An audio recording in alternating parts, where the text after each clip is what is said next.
And we're live. We may have been live for a second, and I just didn't notice. But hi, everybody. If you're watching this, it's probably because you found a link in the Epic React workshop, specifically the Bookshelf app.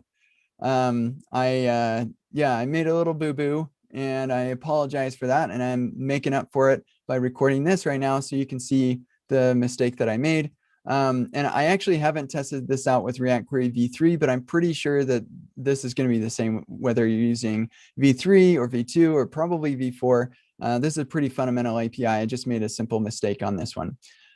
So yeah, huge shout out to Roch. I'm not sure if that's how you say their name, Roch. Yeah, they made a PR to show me the mistake that I'd made, and I kind of went back and forth with them on something. So I'll show you what I mean by this, but I'm going to stick that URL right there just for now. So if we go to the Bookshelf app, and I'm on the main branch right here, and we're going to go ahead and start this. This is where main is today, like right now. This is February 24th, 2021. So if we, oh man, it pulled it up in Chrome. I got to fix that. I'm switching over to Brave because I don't want to talk about it right now, but it's great. So here, if I look at the app, that is not doing what I thought it was going to do. What? You got to be joking. Did I mess something up? Hold on a second. This is misbehaving in a different way. Dang it. Maybe it's cached or something. I'm gonna do a hard reload. No dice. What? Oh, you know what? Yeah, that's expected. Okay, good. Whew. All right. So what's going on is our friend Rosh over here was like, hey, yo, the books aren't getting cached. And I would go over here and I'd say, I beg to differ. They are all showing up right here. He's like, no. If you go and do this set of things, then you'll see that it's not cached. And I did that set of things and I was like, oh, wow, you're right. It's not cached. And so here's basically how we can reveal the problem. I think it is actually, I want to do as few things as possible just to show the problem, but I might have to go a little deeper. No, I think I might need to go to here. No, okay, we'll just do exactly what this person said. So if we go to the exercise 07 context branch, so check out that here. There we go. So we check out this branch. I'm not sure Webpack will be able to keep up on that, but we'll see. Okay, cool. So now we're on this branch. And if we go to the Discover page and check out the React Query DevTools, then we'll see the big problem. So boom, look at that. What nonsense is this? So we're looking at the React Query DevTools within the Bookshelf DevTools. And what you see on each one of these line items is the key, the cache key for that entity in the cache. And you notice that this cache key is this giant nonsense object. And you're like, what the devil is that? Well, I will tell you, if we go over to our books final right here, this is the code that we're running.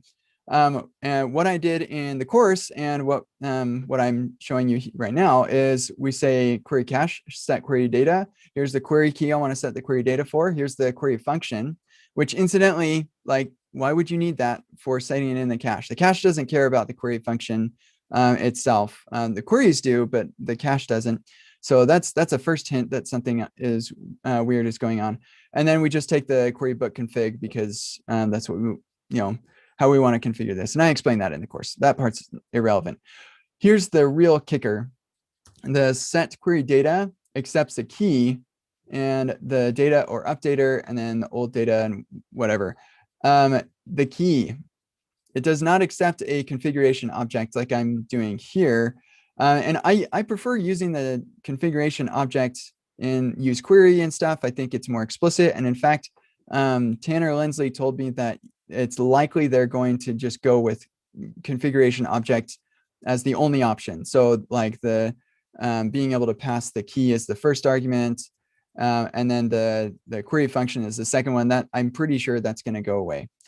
So that was a good bet on my side. Actually, But same because like when I was using React Query, I was like, I don't like the arguments, and I use config options everywhere. So there you yeah, go. yeah. Good call. Good call. I mean, I'm sure they're not going to do that unless they can code mod everybody and fix it. But Yeah. yeah. So anyway, that is not what you can do with set query data. With set query data, it has to be the query key first. And then the second value is not the configuration object either. Second value is going to be the book or the actual value you want cached. And then the last option or the last argument is an optional options, which we will just use our query config to set the stale and cache time as we prefer to do that. So if I do this, now I come over here and refresh. Now everything's hunky-dory, it's all good. So that's the simple fix, but I actually want to show you a couple other things. So we're gonna reset this. We'll go back to main and come over to our auth context here. So another thing that I noticed when I was working on this was I was like, well, why is it that those things are getting set into the cache like that? Or shouldn't we be getting the books set into the cache, like all the books as well? And I noticed that we don't get those books set in or a particular book. So if I go to this book right here and I refresh, then you notice that the book for a second is fetching. And I'm like, wait, that it shouldn't be fetching because we cache that. Well, as it so happens, we don't cache that. We're caching the list items, and those list items have the books, but we don't put that book into the cache at this point because I guess I forgot. I'm not sure why that happened, but I noticed that right here we are fetching that book data, but we already got it in our Bootstrap under list items. So there's all that same book data right there. So, and actually that applies right here. So that same book data is right there. And then we go and get that book data again. So another thing that I noticed and that I'm updating here is we're going to add a for on each of these books. So we'll say data list items. And actually this is going to be list item. And then we want to add the book to the query cache. Well, we do have that set query data for book. We just need to fix that again. Since I checked out the main branch, we deleted all that stuff. So say book, and then here's our book query config. And so now I'm going to grab this set query book data for book, and we'll call that with list item book. And we'll bring that in from utils books. There we go. And now if I come over here and we do a refresh, then we see that the book is right there and we don't need to make a request to get that data. Honestly, I actually think somebody pointed this out to me at some point, but I was like, no, you're wrong. Like I didn't understand what they were saying or something. I didn't look deeply enough into it. So if that was you, I apologize. I'm sorry that I didn't give that more time.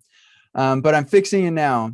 So yeah, we're actually caching the books in addition to the list items when the app is bootstrapped from the beginning. And then another thing that I noticed was I was like, well, hold on a second. When I go and query the list items, those books should be set into the cache as well. And when I was debugging, I put a breakpoint in here so I could step through the code and that breakpoint never hit. So I was like, okay, so set query data for book is never getting called. So I guess this onSuccess handler for use query list items, that's never getting called. And so I logged around and stuff, and I realized that onSuccess should go under config. So that was another mistake that I made.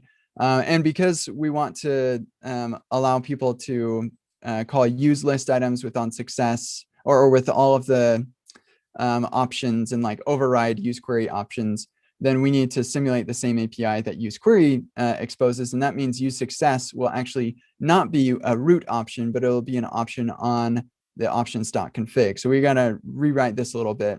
And I'm going to say options, and we'll say options.onSuccess. Okay, so we're defaulting options to this empty object. So we know that options is going to exist. We're not sure that on success is going to exist. And actually that will be on config.